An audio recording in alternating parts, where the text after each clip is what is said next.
L'architecture arménienne, dans sa verticalité, son lien entre Dieu et son peuple. L'Arménie, dans son espace moyen-oriental, a une place spécifique de fondement dans l'histoire générale de l'art médiéval. Au Moyen-Orient, on le comprend, mais aussi dans l'art occidental, on le sait moins, comme dans l'art musulman. Pourquoi? Parce que les édifices religieux, les églises d'Arménie, offrent une symbolique puissante, capable de traverser et le temps et l'espace. Cette architecture sacrée répond à la révélation, au rayonnement, au développement du christianisme naissant, qui a besoin d'approfondir sa prière, sa connaissance, d'affiner sa ferveur, son message, et d'universaliser sa foi en Christ. L'art arménien a cette particularité de se développer à la jonction de deux grandes périodes.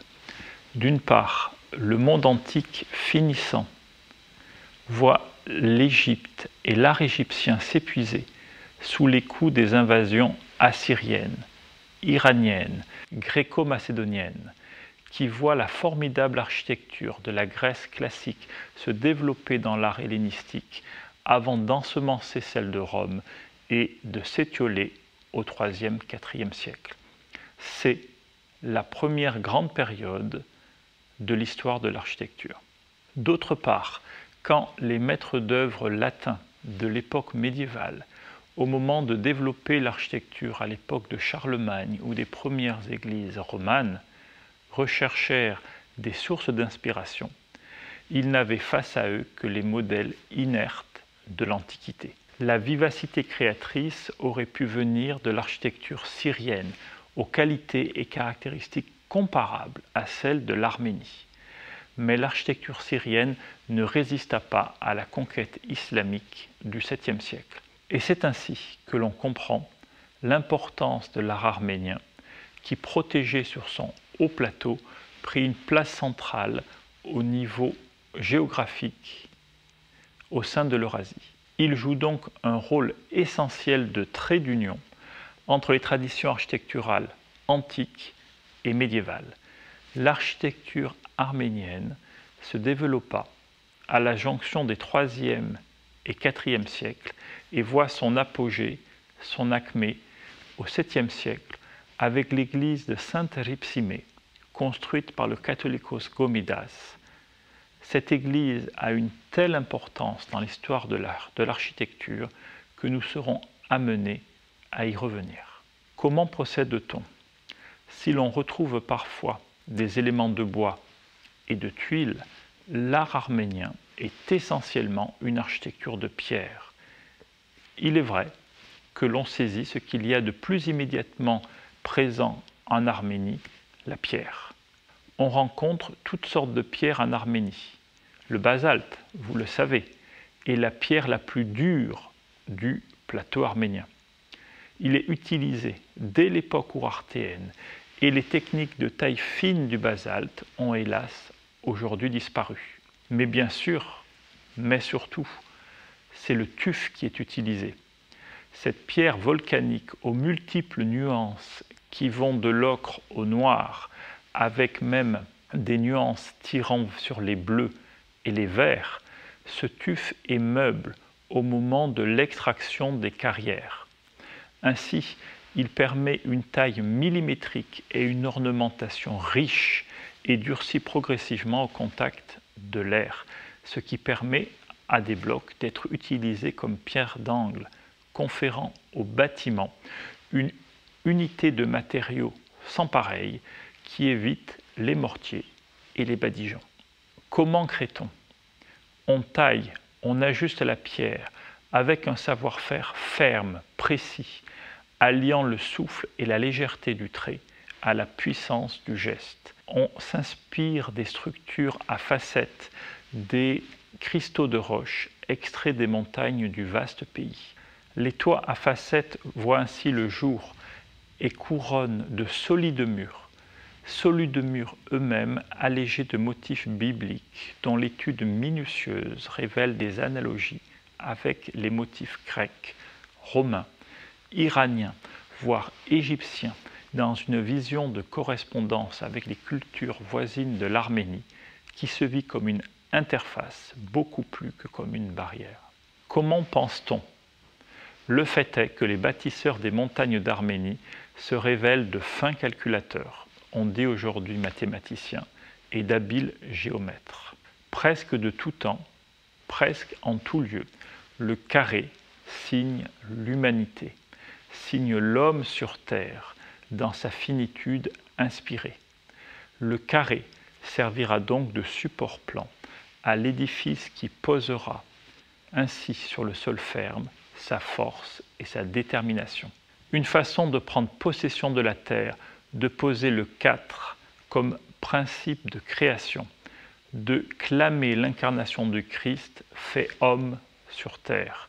Cette manifestation fonctionnelle se fonde, nous le verrons en une autre occasion, sur la structure quaternaire du Temple de Jérusalem. Mais au cœur du carré rayonne le cercle qui, presque en tout temps, presque en tout lieu, signe l'au-delà et nous renvoie à la transcendance de Dieu. Le cercle frôle les 4 côtés du carré en 4 points de tangence, désignant de fait la croix du Seigneur. Une façon de révéler au monde, comme le souligne le juriste arménien Merita Koch, que si les Grecs et les Géorgiens honorent davantage les images, les Arméniens, eux, honorent la croix.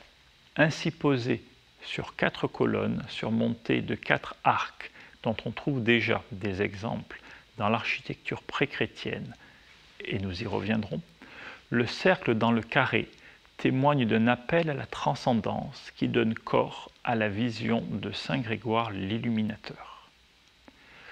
Tout l'art arménien médiéval est là pour incarner la vision de saint Grégoire l'Illuminateur. Ce dernier, vers 295, après avoir converti le roi Tiridate III, après avoir assuré la christianisation du royaume, après avoir donné une sépulture aux vierges martyrs, Grégoire reçoit une vision dont voici un extrait. Et je vis, au milieu de la cité, près du palais royal, une base circulaire en or, large comme un grand plateau, duquel une colonne de feu immense s'élevait, et au sommet un chapiteau de nuages sur lequel il y avait une croix de lumière. Je levai les yeux et je vis 3 autres bases. Une, là où Gaïané avait été martyrisé avec ses 2 compagnes. Une, où Rupsimé fut martyrisé avec ses 32 compagnes. Et une, là où les pressoirs étaient situés. Les bases étaient rouges, de la couleur du sang, et les colonnes étaient de nuages et le chapiteau de feu. Au sommet des 3 colonnes, il y avait des croix de feu semblables à la croix du Seigneur.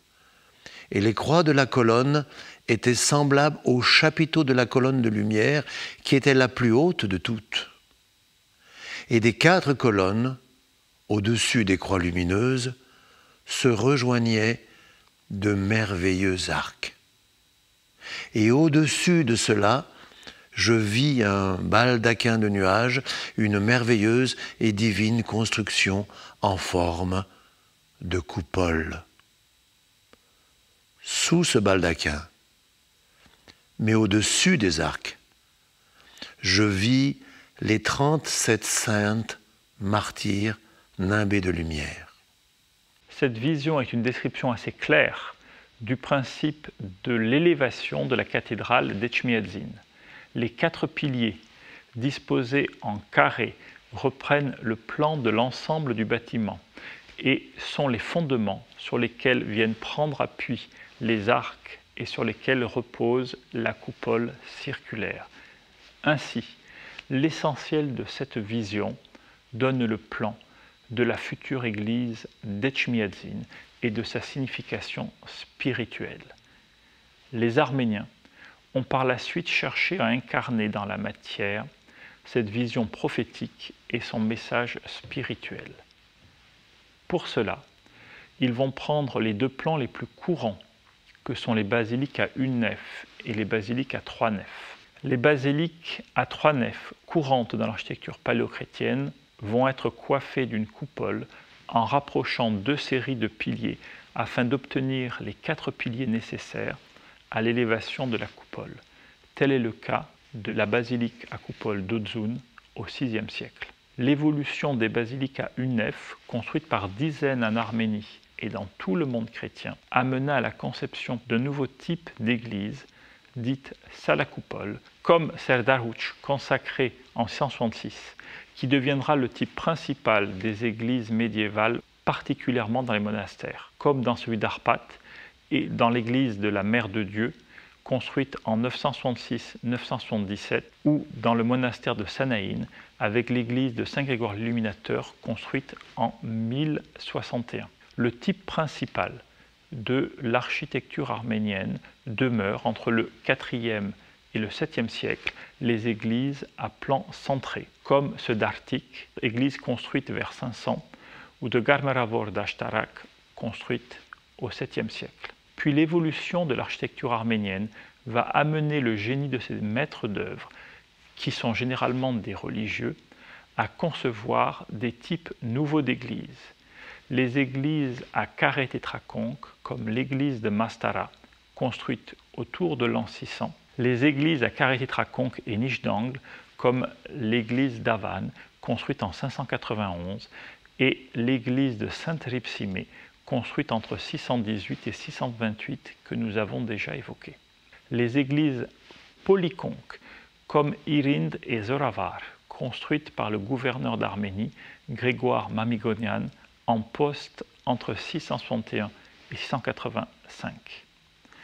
Enfin, les églises à rotonde, comme les églises d'Ishran, de Banak et de Zvartnots, construites sous l'autorité du catholicos Nerses III, le bâtisseur Chinor, catholicos entre 641 et 663.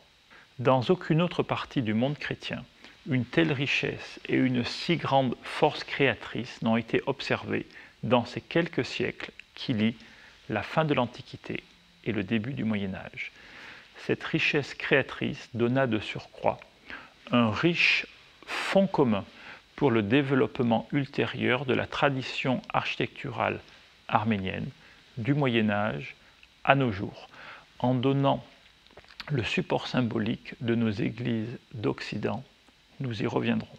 C'est cela qui éclaire le rôle particulier, la richesse et la variété de l'architecture arménienne dans le mouvement général de l'architecture humaine, et c'est ce qui explique l'admiration de l'historien russe de l'art, Anatoly Jakobson, lorsqu'il écrit « L'architecture arménienne est un des phénomènes les plus éclatants et remarquables de la civilisation universelle. »